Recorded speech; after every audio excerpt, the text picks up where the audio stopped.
This week on the $1 Million Plan, we've got someone so close to retirement, so close to being able to retire. We're going to see if we can get it done now, a couple years from now, 20 years from now. I'm just kidding. She joins me now, Nancy. Hello, Nancy. How are you? I'm doing great. You like that, where I said 20 years from now and you freaked out? Yeah, I heard that, and no, I didn't love that. Oh, man. So, first off, we haven't done a show like... Nicole, have we done a show that someone is, like, really close? Have we done one of these in a while? No, and if they are, it's like it's kind of been a spur of the moment. They just want to know if they can retire. Yeah. It's not that they're planning on it. So, Yeah. no, we haven't. I'm liking this. All right, Nancy, so we're very excited around here to do this. We got all sorts of information from you. And I'm just going to start. Can you run through it? Tell us about who's in your household, how old you are, how much your annual income is, and we'll start there. Okay. I'm 59. Okay. Right now, it's my husband and I, and I guess the 2 dogs, if they don't count. Okay. Total annual gross is around $205,400. Around 205,400. Okay, around $205,400. Got it. Okay, keep going. Around. Yeah. All right. What else? Is there any bonuses or anything on top of that? Because you said base, I think. Yeah, and that's exactly. Of course, that changes on a yearly basis, but it's my husband's job that gets that bonus generally, and it's around $20,000 to $40,000. Okay, and you're 59. How old is Mr. Nancy? He just turned 60, so he's much older than I am. Old man. Now, here's what's fascinating about your situation, and it makes me very excited. Your net monthly income is it's substantially less than what your gross compared to your gross income. So your gross monthly income would be like $16,000 a month, but because you defer so much of it, your net monthly is $5,500 a month. Yeah. That fascinates me in a good way. Like, because most people that are making that sort of money get addicted to that much money, and because they take home so much more than that, and then they become dependent on that, and that becomes a problem. But it's not for you guys, right? Right. I think it kind of started just because I'm better. I am a spender, I think, by nature, and so I'm better with what I don't see than I don't spend. So we kind of get rid of it before we see it. Now, I'm curious. $5,500 comes through on a net monthly basis, but do you find a way to spend more than that throughout the year by pulling out of savings or using bonuses and stuff? Yeah, definitely. Well, and this is kind of one of my questions towards the bottom, but we have this home equity line of credit that is up and down throughout the year. Or, and I didn't include this, but, they're not anything I can count on, but, there might be $1,000 to $3,000 on another bonus with my job that is not guaranteed, but sometimes happens. So, there's extra money sometimes that is just that, woohoo, extra money. I do like woohoo, extra money. Now, help me understand this. And you say the equity line is up and down. It is currently there's a balance of $25,000 on that home equity line. Is that up or down? That is kind of down. Oh boy! Like the max is 50. Okay. And it's definitely been 50. Well, as a matter of fact, I would say 6 months ago, it was maybe not even 6 months. 4 months ago, it was 30. But then somewhere in there was a pretty good bonus, and so I checked down $5,000 on it. It comes out of my paycheck bi-monthly. Sure. So we absolutely, and it's a little more than the minimum. It's not like it just pulls the minimum out, but it's still not a big chunk. And so I do try to, when I get an idea, or we get a bonus or whatever, I'll try to put a big chunk into it, but then something happens. The dog needs surgery, or I don't know, some other kind of big expense happens, and then I feel like I need to or property taxes Sure. or whatever. So yeah, that's my next question is what sort of things go on there? But you sort of already answered it. Dog surgeries, right? Those would go on there. Property taxes, because you have your house paid off, so you're supposed to pay twice a year, and that's a few $1,000, and so you deal with that, right? Yep, exactly. Totally off topic, and even distracting myself here. What's your house worth? Well, let's see. I'm gonna guess right around 200. Okay. Then do you ever put just like random monthly, like we went to a really nice dinner, or we went and flew to New York for the week? Like, do you ever put that sort of thing on the home equity line? No. Now, my husband and I are talking about taking the kids and grandkids like on a summer, like cottage lake vacation next summer. And that might be something that we would put on it. But generally, no. Like, if we have a smaller expense, we would just put it on the charge, and then we pay the charges off every month. Is there any fishing at that lake that you're going to go to? Oh, I get that. Yeah. Yeah, and you love fishing. You could come with us. Oh, my God. I'm totally in. I like to wear a swim shirt. Okay. Oh. So, okay. Did you tell your husband you're calling me? Any chance? Did you tell him we were talking about? I did mention. That's funny that you asked that. I did mention that. Oh, what did he say? Be honest. Tell me exactly what he said. No, he just said that, he thinks it's all, in general, when I do stuff like this, because I kind of tend to do stuff like this, he thinks it's gimmicky or whatever. Sure. And whatever. Yeah. But then again, if it's going to help us, he's all about it, because he's very much the saver and I'm very much the spender. Or I should say I used to be. Yeah. I've kind of gotten on board in the last 10 years as I saw retirement nearing. Yeah. So. Then I kind of switched my gears a little bit. I mean, I've been called worse things than a gimmick, so I'm okay with that. In fact, I have the word gimmick tattooed on the lower part of my back, but that's neither here nor there. So I'm on his side. He's a saver. I'm trying to help him here. So, okay. Yes, exactly. Okay, so other assets. You have like $1.4 million in retirement assets. I think we did the math on that, Nicole. 1,440,500. About $1.44050 million. And 32 cents, right? Right, about. And then you're putting $4,400 a month towards your retirement contributions. You have a pension too? Yes, I do. $2,600 a month. And when do you get the $2,600 a month? At 65. At 65. And then I can't get it. I could get it at 62, but then it's like $1,800 a month or something. So one of the reasons you're on the program today is you want to know, like, when can you cut back hours?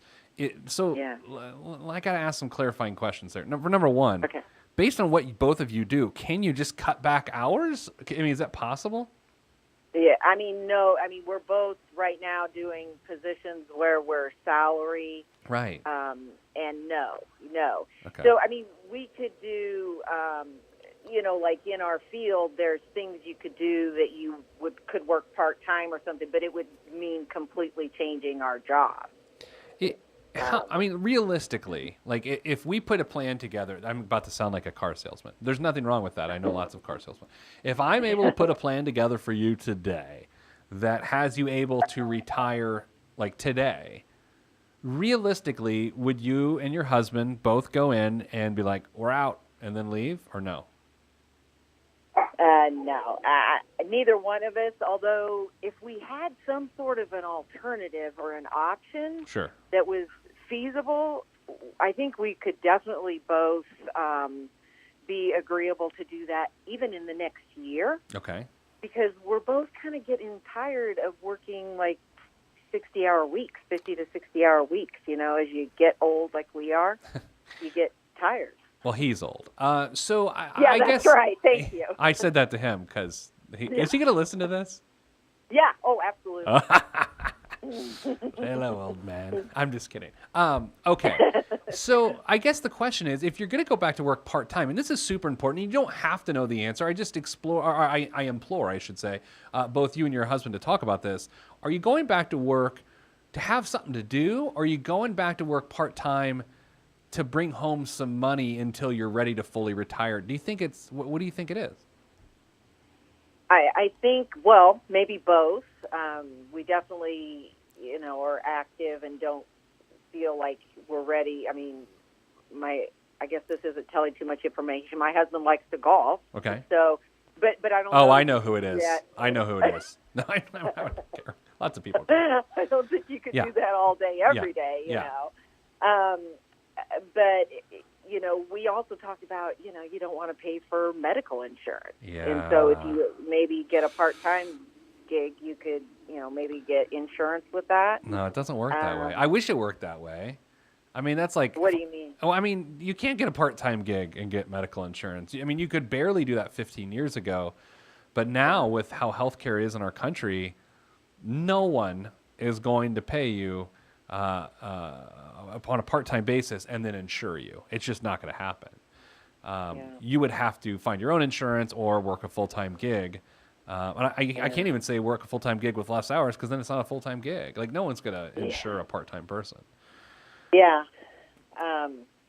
Well, that was kind of what we were hoping. Well, yeah. Well, we're digging through it here. We'll get there. Okay. So the extreme is this: could you conceivably work 7 more years full time, both of you in your current jobs? Oh, that just gave my stomach upset. No, I I can't do that. Okay, that's fine. Not. Well, put it this way: not at the job that we're doing now. It's just, it's really hard work, and Sure. We're kind of at the end. So what? I've been out of school. I mean, that's not probably a secret. Like almost 38 years, Yeah. and it's like About 38 years. Yeah, about 38 years, and it's just, I know I don't want to work that many hours. Okay. I don't know. So I think I have a list of things that I think you need to try to do before you call it a career. So I've got some assignments, if you will. Okay. I don't. Please do. Please do. I don't think your real living expenses are $5,500 a month. I think if you took what you spend and then divided by 12, out of your home equity, I bet you're closer to. I'm just guessing here, $8,000 a month. Oh, that could be. Yeah. Right. So you're not robbing Peter to pay Paul, but you are taking a lot of money out of your income and deferring it to the future, but at the same time, you're grabbing money out of your other assets and spending and then paying it back. So it's sort of weird. I would say this. Here's rule number 1, and this one is not going to be fun. Okay. I think you have to have a zero balance, closed credit line before I would even consider retiring. Ooh, okay. I know. I can't tell you how many people respond to me with that exact sound. Yeah. But I will say this. Do not, and this is the big one, do not use any of your assets to pay that off. You have to use your income. All right. So the bonuses, the stock awards, they come via stock. It's stock that comes. It's not cash, right?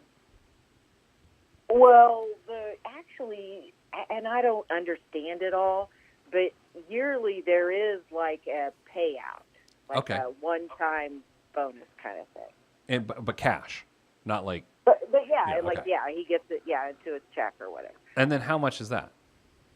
Well, that's the one that it varies, but I mean it can be like 30,000. Now he doesn't get all that because of course taxes and all that. But what typically do you do on that big month? Is that when you plan sort of the cottage tour, or like what happens in those? Yeah, and I mean or you pay off everything. Well, and I'm trying to think. I actually because it was like 12 maybe or something, like actual cash.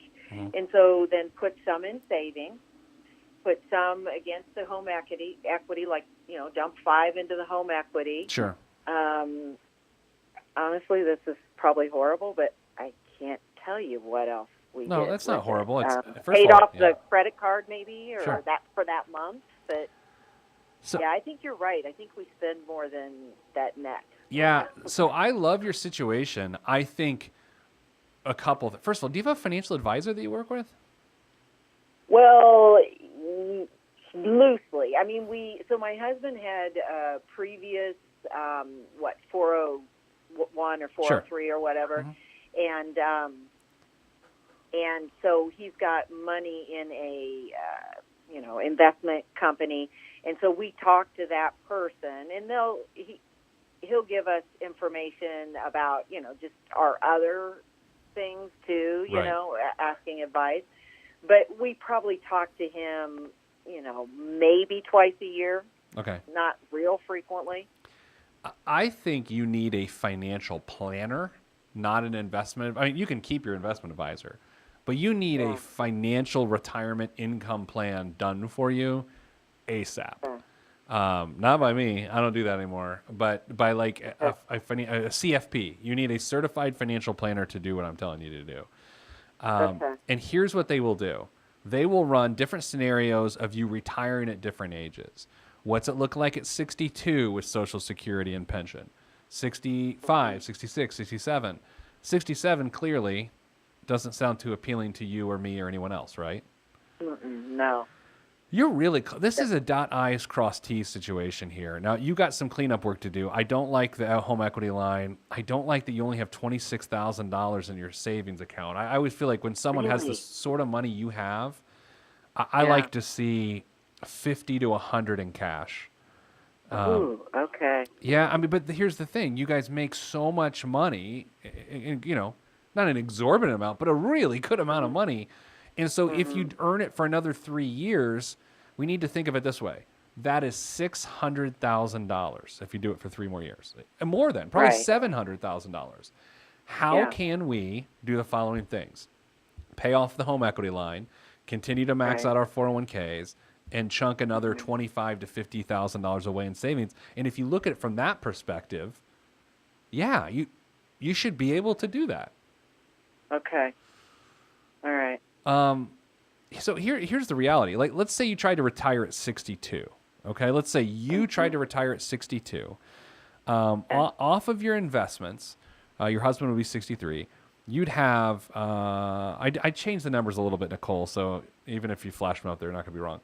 Or they're going to be wrong. You're going to have $1.898 million. Okay, basically $1.9 million. And you would have monthly income generated off of that of about $4,100 a month. Okay. Okay, so this is where it gets weird, Nancy. $4,100 a month. You live on $5,500 a month now, but I think we've agreed it's not $5,500 a month. Like it's like $8,000. Let's just call it $8,000. I'd rather be aggressive than just short it. So that is to say, from your investments, you're getting half of what your income need really is. So then we look at what are the other retirement income sources. This is what a CFP would do for you. They would say, okay, well, Nancy, you've got Social Security of at 62, you're going to have to take a 25% hit on that $2,400. So you'd have $1,800 in Social Security at 62. And then you take a little bit of a hit on your pension as well. So let's call it $2,100. So that takes us to what? Another, I don't even know, $3,900 on top of the $4,000. I mean, so now we're at $8,000. Does your husband have? We're getting close, right? Yeah, yeah. Does your husband have Social Security? He does. Okay, so he's eligible for that as well. Right, and they're pretty equal. It's like 26 for one and 2,400 for the other. Now, obviously, if you take at 66 at total, at the whatever it is, what is it, 66 and 7 months or whatever. Yeah, based on what year you were born. But if you took it at 62, it's a 25% reduction. So this is why you really need a financial planner, not an investment advisor, because here's what's going to end up happening. I think if I'm going to play a crystal ball here, I'll take my pig on my desk. It is my crystal ball. I'm going to tell you what's going to happen. You're going to retire probably around 62 or 63. You probably will not activate your Social Security payments. You probably will activate your pension payments, and you're going to probably take more than the $4,100 I'd like you to take off of your $1.9 million. You'll probably take $7,000 a month. And then when you both get Social Security just 3 years later, you'll cut way back on the amount of investments that you liquidate every year, and then just live on that fixed income for the rest of your life. That's what I think will happen, rubbing the crystal pig here. Is that reasonable, though? Yes. I mean, because, okay. If, all right. there's some ifs and buts and ifs. Okay. If you pay off that home equity loan, because to me, more than anything, that demonstrates that you're weaning your lifestyle back just a bit. I think you have to cut it back just a hair before, it's almost like, and I can already feel it because I've had this conversation enough. That summer cottage trip with the kids and grandkids, it feels like a last hurrah, doesn't it? Right. And you've probably even said it. Well, we might not be able to do this once we're retired. Yeah, exactly. So, and then the other thing, if you do retire at 62 or 63, and this is where I'm not going to make any guesses because who in the hell knows what's going to happen with healthcare in our country. I mean, I don't even know from day to day. You're going to have to insure yourself privately for 3 years, and that could cost you $2,000 a month. I know. Yeah, see, the thought of that. That's why I really want to talk my husband into continuing to work until he's 65 and let me retire at 63. That's my ideal. How would he like that? Would he be all right with that or not? I mean, he says no. He says not in this particular job. Yeah. I'm hesitating when I say stuff because, I don't want to say anything identifying. Oh, no, I understand. So, yes.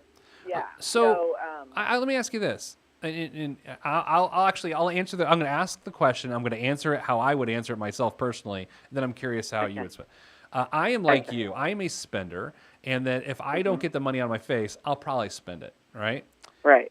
If I had more free time, if I had 168 hours a week to do whatever I wanted, I would spend more money. You and me would get along just great. Okay, that's great, and we'd have a hell of a time. But we that's would have bad. no money. We would have no money.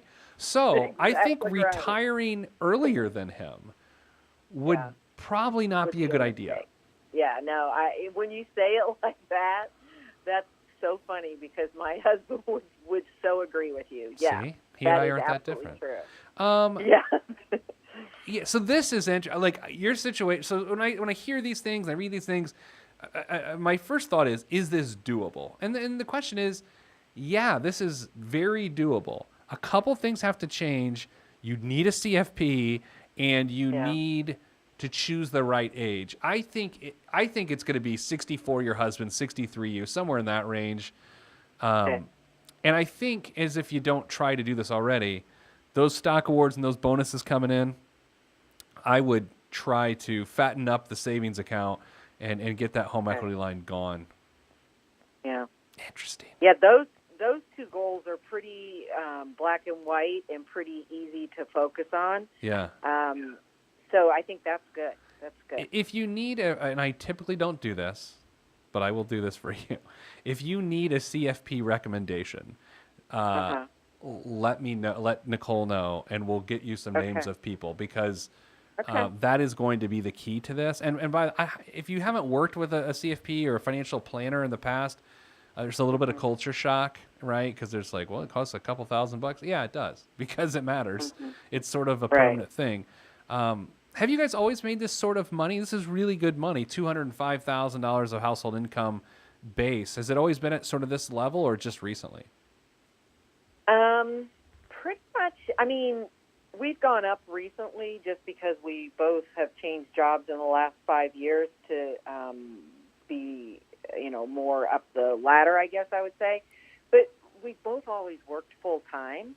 So, I mean, really, prospectively, we've kind of both always, it's gone from maybe 150 with two incomes up to, 200 plus. And how many years ago were you at 150, do you think? Actually, I know this answer. I would say probably 7. Okay, so 7 years ago, 7, 8. Yeah, let's think about this for a second. You have made in the last 7 years, if you want to do this sort of the game, if you will, between 900,000. Let's see, actually, my math's broken. I'm going to use a calculator. I was trying to get tricky, and then I was like, wait, I've flown way too much this week. My head hurts. Hold on. That was almost really embarrassing. Okay, you've made somewhere between $1 million and $2 million in the last 7 years. Probably like 1.3 million. That is crazy. It is crazy, right? And here's where I'm going to say something that's going to not sound like it's a compliment, and it isn't a compliment, but it's also not an insult. You have $1.5 million to show for your career earnings at this point, and you've made $1.3 million over the last 7 years. Yeah, that's kind of That's not weird. good. Yeah, I mean, that's not that it's not good. It just puts this whole thing into perspective. And I will say this: you're doing, from a investing standpoint and a deferral standpoint, you're doing everything you can. I can tell. It's the spending part that still needs to be controlled just prior to retirement. Yeah. Well, and I realize that. Even I think I mentioned, like we give our kids money. Well, we put money in our grandkids' accounts for college, and we give our kids money, and just kind of not anything huge or anything, but just, $1,000 here, a couple thousand there kind of thing, because we like to, and we feel like we can, but those are probably the things that right now we should cut back on a little bit. Okay, this is my favorite part of the show. Stop giving them money. You can't. Here's the thing. You have $1.5 million. So what you're saying is, well, we're doing much better than they are. Well, of course you are. You're 59 years old. They're in they're in their 20s or 30s or something, right? As someone who, I don't even know where to go with this other than to say, let's have the summer vacation be the last hurrah. Okay. All right. Is that harder for you or for him or combined or what? Well, we both like to do it, and we like. One of my children doesn't live near us, sure, and so it's just such a nice thing to be able to get everyone together. And it's not like you have to go spend $5,000 to get everyone together, but it's just a nice thing, I guess. I understand. I think. How about this? Maybe make you a deal here that you don't even have to commit to. What's it really matter? But I think once you see a financial planner who lays this out for you and says you can retire on June 17th of 2020 or whatever the day is, then I think you're going to be better able to make those decisions as to should we spring for a $5,000 family trip. I think prior to having that conversation, it's short of irresponsible, but it's on that spectrum. Right. Okay. Is this fair? Am I being fair to you? I want to be fair. Yeah, no, I think it's fair, and it's not something that you couldn't live without or anything like that. It's just kind of one of those warm and fuzzy kind of nice things. Sure. No, I'm with you. Yeah, that's it. But sometimes, sometimes you have to sacrifice to get what you want in the end. Well, I think the other way to look at this is maybe you sacrifice something else. Like if you want to do these trips, there's got to be something else in your life other than spending time with family that you're willing to give up so you can spend time with family, because I think you're distracted, as most people are in your situation, by two numbers. We make over $200,000 a year. I think that sits somewhere in your minds. And I think we've got $1.5 million. And I think both of those are such interesting big numbers that they convince you that you can afford more than you can really afford. Yeah. No, I think you're right. I think you're absolutely right. All right. Anything else before we go? Fair. The only other thing that I want to hit on that I kind of forgot to mention, so one of the things with spending is we don't really live by a budget. Okay. We just kind of, do you think that, would that be important or would that be helpful? Well, it'd make your husband angry at me, probably. Well, he would probably be okay with it, meaning he didn't want to really spend that much anyway. So. Yeah, I would say this. You're doing a big part of what a budget is supposed to do. You're getting money out of your face with all that you're deferring to your account. Well, where I'm concerned is that it's the unaccounted for spending of this slush fund that is the home equity line. I think you have to, we've talked about it on this show before, I think you have to set a new standard in your house, and that is we will not put anything on the equity line. I think you just have to throw down the gauntlet and say, hey, this is the way it is, nothing goes on there, and then just reverse it out and be done with it. But yeah, a budget would help. If you haven't grabbed my book, Mock Retirement, it is the I'm trying to sell $16 books to people on the podcast. This is sort of embarrassing. This is the perfect book for you because it's meant for people that are within 10 years of retirement, and it'll help you budget too. I mean, that's the whole point of it. Okay. So, Mock Retirement, available at PeteThePlanner.com. Nicole, that felt gross. Did that feel gross to you, Nicole? I heard you starting to go, and I was like, we're selling books on air. Oh my gosh, We're that's doing really creepy. It's really gross. All right, Nancy. There you go. Please, if you catch any good fish on your cottage tour, we'd like pictures. And I hope your husband enjoys this episode. Hello, Mr. Nancy. All right. Thank you so much. I greatly, greatly appreciate it. My pleasure. Email us if you want a financial planner recommendation, okay? All right. I appreciate that, too. Thank you. That's it for this week's episode. I have to say, and I will say, when I was a financial advisor, which I am not now, that was my wheelhouse. What we just did is what I did all the time. People that did a great job saving for retirement, that made really good money, but if they'd simply crossed their fingers and hoped that it all works out like it always has, it wouldn't. You have to have a plan at that point in your life. I don't even know, and this is going to anger my friends in the investment business, I don't even think investment advice would be more important than financial planning advice at that point. I think they really need an income plan. The investments, yeah, they matter too, but not as much as deciding when to shut off your income and retire. That's it for this week's show. Got another fishing reference in. We need to have like some sort of thing for that. That's it. I'm done. Pete the Planner, $1 Million Plan. Goodbye now.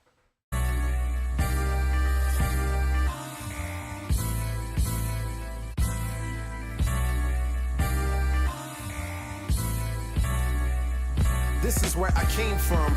Planet Lovetron, where we drop love bombs, funk missiles, and live in soul shelters. No helter skelter. The heat don't swelter because everybody stays cool. Left many moons ago to bring the philosophies of my ancestors to another place. God picked the third rock, gave me to my earth family, and told me to create. And so I am. Pen in my hand, microphone on the stand. Over vinyl, I command and demand. Magnificence in an instance, I can make you dance, cry, or love. Fly as a dove, released from Everest. The fresh is fresh, and you can call me E.T. Word to John Tesh. Let me bless this harmonic presentation. It's amazing, so amazing. I'm the reason. Salutations, I bring you Lovetron greetings from a faraway land. I am the sole controller. Put the remote down and let me take control. You're now a part of my zone, so enjoy yourself. Lovetron can restore your health. I bring you greetings, salutations. How you doing? And is that how y'all say it? The tinkling of the keys is an homage to the little star. I sojourn over poetic descriptions of sound and travel to my other world. Out of this world, spaceship on my arm took me home, fueled by the ink and the megabytes and the hypertext transfer protocol, stronger than the Skynet and the Terminator. I push faders into warp speed, glide with ease, creating a breeze they call a black hole. Event horizon, no rear view concerns. This I adjourn, and beats I burn. This I adjourn, and beats I burn.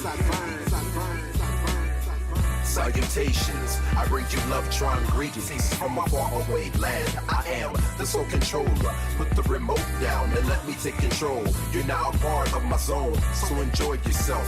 Lovetron can restore your health. I bring you greetings, salutations. How you doing? And is that how y'all say it?